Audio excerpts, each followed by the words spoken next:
नमो नमः। आज की संस्कृत कक्षा में आपका स्वागत है। आज की कक्षा में हम पढ़ेंगे कक्षा छठी की संस्कृत की पाठ्य पुस्तक रुचिरा भाग 1 से अष्टम है पाठ है सूक्ति स्तबक है, यानी कि सूक्तियों का गुच्छा। जो अच्छी शिक्षाएं होती हैं, जो सूक्तियाँ, जो अच्छी शिक्षाएं, ऐसे श्लोक जिनसे हमें कोई ना कोई शिक्षा मिले, वो सूक्ति होती है। और सूक्ति स्तबक का अर्थ होता है सूक्ति गुच्छ, यानी सूक्तियों का गुच्छा। तो हम शुरू करते हैं अपना पाठ। अष्टम है पाठ है सूक्ति स्तबक है। सबसे पहला श्लोक देखिए। उद्यमेन ही सिद्ध्यन्ति कार्याणि न मनोरथै न हि सुप्तस्य सिंहस्य प्रविशन्ति मुखे मृगः। तो ये श्लोक आपका सबसे पहला श्लोक है। आपके पुराने सिलेबस में इस पाठ में कोई और श्लोक दे रखा है पहला, लेकिन इसमें ये पहला श्लोक यही है, तो सभी बच्चे यही करेंगे।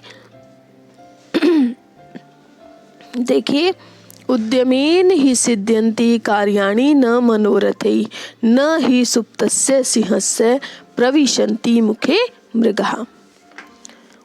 उद्यमेन यानी परिश्रम से, ही सिद्ध्यन्ति सिद्ध होते हैं, कार्याणि कार्य, न नहीं, मनोरथै इच्छाएं करने से।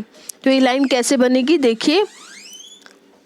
उद्यमेन परिश्रम से, उद्यमेन ही कार्याणि सिद्ध्यन्ति, इस तरह से लाइन बनेगी। इसका अन्वय उद्यमेन ही कार्याणि सिद्ध्यन्ति न मनोरथै। उसके बाद आएगा न ही सुप्तस्य सिंहस्य प्रविशन्ति मुखे मृगा। इसको कैसे करेंगे।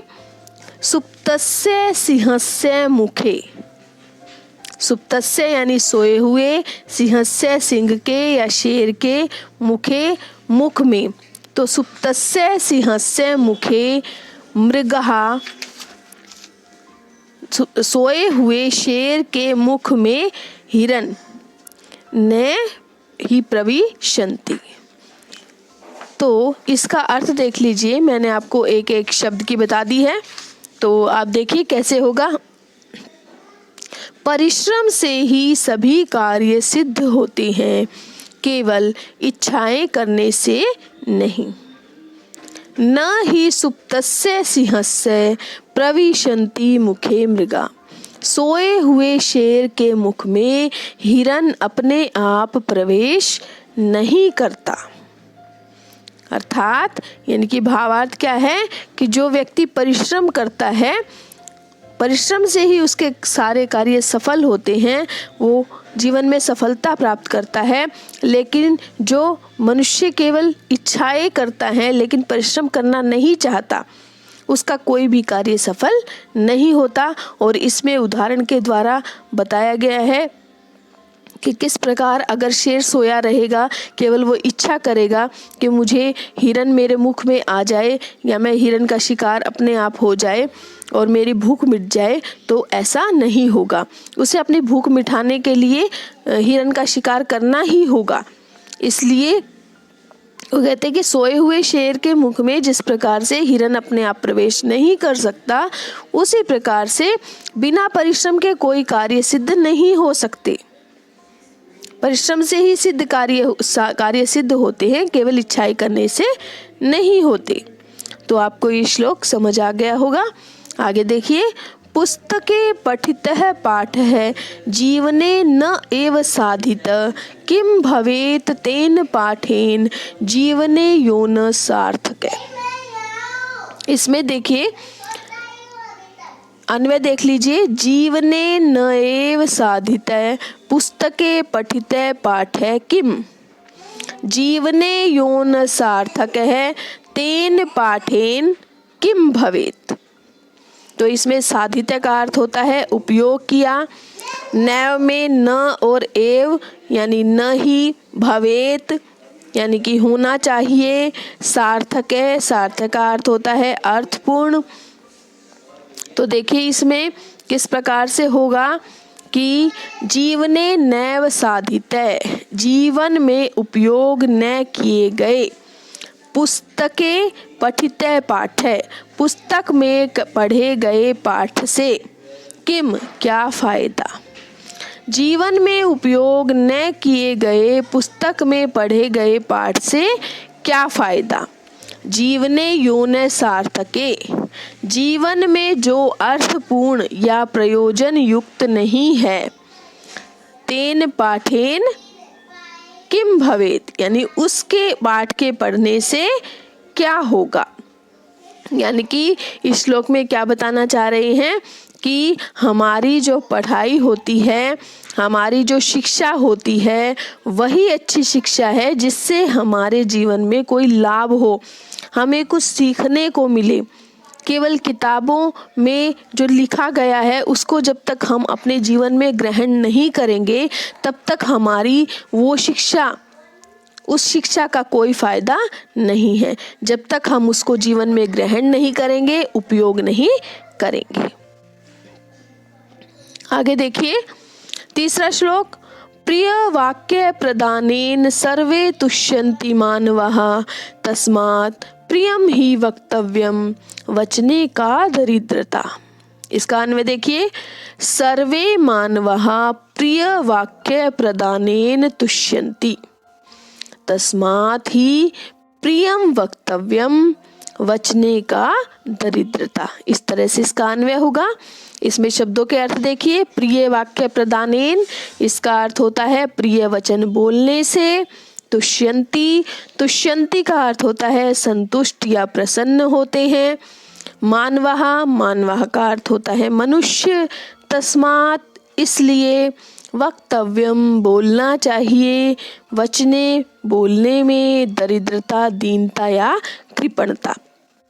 तो एक एक शब्द को मैं किस प्रकार से करवा रही हूँ, आप अन्वय के द्वारा देखिए। सर्वे मानवः, सभी मनुष्यों को, या सभी मनुष्य। सर्वे मानवः, सभी मनुष्य। प्रिय वाक्य प्रदानेन, प्रिय वचन बोलने से ही तुष्यन्ति, संतुष्ट होते हैं। सभी मनुष्य प्रिय वचन बोलने से ही संतुष्ट होते हैं। तस्मात्, इसलिए ही प्रियम वक्तव्यम, प्रिय वचन ही बोलने चाहिए। वचने का दरिद्रता, बोलने में कैसी कृपणता, यानी बोलने में कैसी दरिद्रता, बोलने में कैसी कृपणता। यानी भावार्थ क्या है इसका कि हर एक मनुष्य प्रिय वचन से ही खुश होते हैं, इसलिए हमें किसी को कड़वे वचन नहीं बोलने चाहिए, मीठे वचन बोलने चाहिए। और मीठे वचन बोलने में किसी भी प्रकार की कंजूसी नहीं दिखानी चाहिए, क्योंकि मीठे वचन बोलने के लिए हमें कुछ खर्च थोड़े ही करना पड़ता है। इसलिए हमेशा मीठे वचन बोलने चाहिए, क्योंकि मीठे वचन बोलने से ही सभी संतुष्ट होते हैं, यानी कि खुश होते हैं, प्रसन्न होते हैं। आगे देखिए चौथा श्लोक, गच्छन् पिपीलिको याति योजना नाम शतान्यपि, अगच्छन् वैन्तेयो अपि पदम एकम न गच्छति। तो देखिए इसका अन्वय, गच्छन् पिपीलिकः अपि शतानि योजना नाम याति। तो इसमें शतान्यपि में शतानी और अपि संधि हुई है इसमें।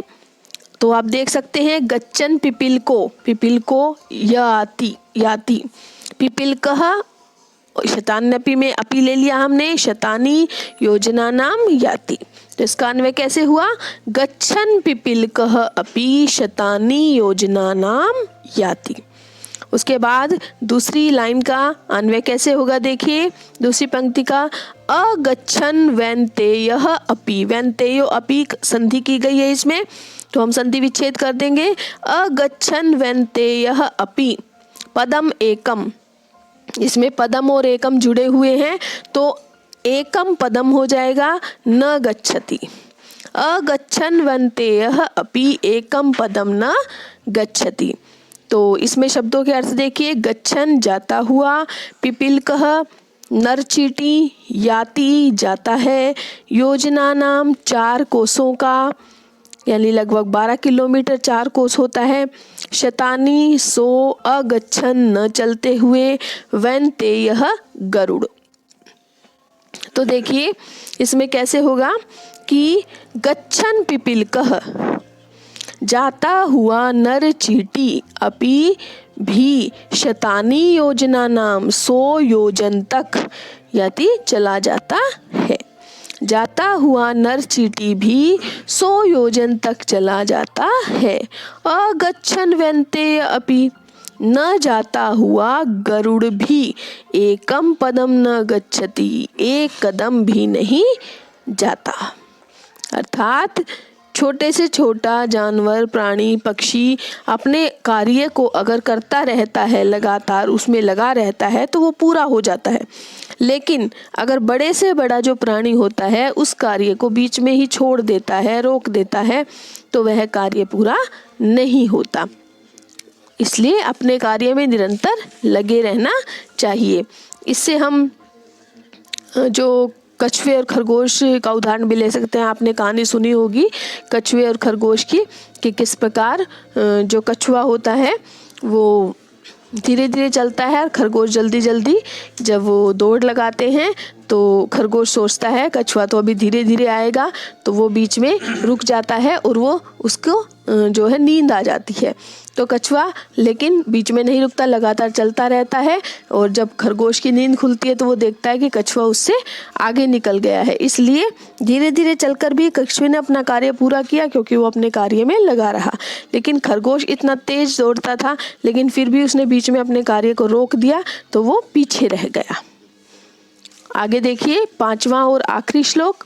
काकः कृष्णः पिकः कृष्णः को भेदः पिक काकयोः वसंत समये प्राप्ते काकः काकः पिकः पिकः। तो इसका अन्वय देखिए किस प्रकार से होगा। इसमें अन्वय में तो वैसे ही होगा जैसे दिया गया है, तो इसमें आगे पीछे शब्द नहीं है, तो अन्वय सेम टू सेम ऐसा ही रहेगा। इसका शब्दों के अर्थ देखिए। काकः कौआ, कृष्ण है काला, पिक है कोयल, पिक काकयोः कोयल और कोए में, प्राप्ते आने पर। काकः कृष्ण, कौआ भी काला होता है, पिकः कृष्ण, कोयल भी काली होती है। को भेद, क्या भेद, पिक काकयो, कोयल और कोए में, यानी कि कोयल और कोए में क्या अंतर है, क्या भेद है। वसंत समय प्राप्ते, वसंत ऋतु के आने पर। काकः काकः, कौआ कौआ रहता है, पिकः पिकः, कोयल कोयल हो जाती है। यानी कि वसंत ऋतु में जब कोयल अपनी मीठी वाणी बोलती है और कौआ अपना कर्कश वाणी बोलता है, कड़वी वाणी बोलता है, तो दोनों की आवाज़ से उनके भेद का पता चल जाता है कि कौन कौआ है और कौन कोयल। यानी कि कोयल की मधुर वाणी से, मधुर आवाज़ से उसके गुणों का पता चल जाता है। तो आपको ये श्लोक अच्छी प्रकार से समझ आ गए होंगे। इसका जो अभ्यास है वो हम अगले वीडियो में करेंगे, और ये आप वीडियो को अच्छी प्रकार से देखिए ताकि आपको समझने में आसानी रहे पाठ को। धन्यवाद।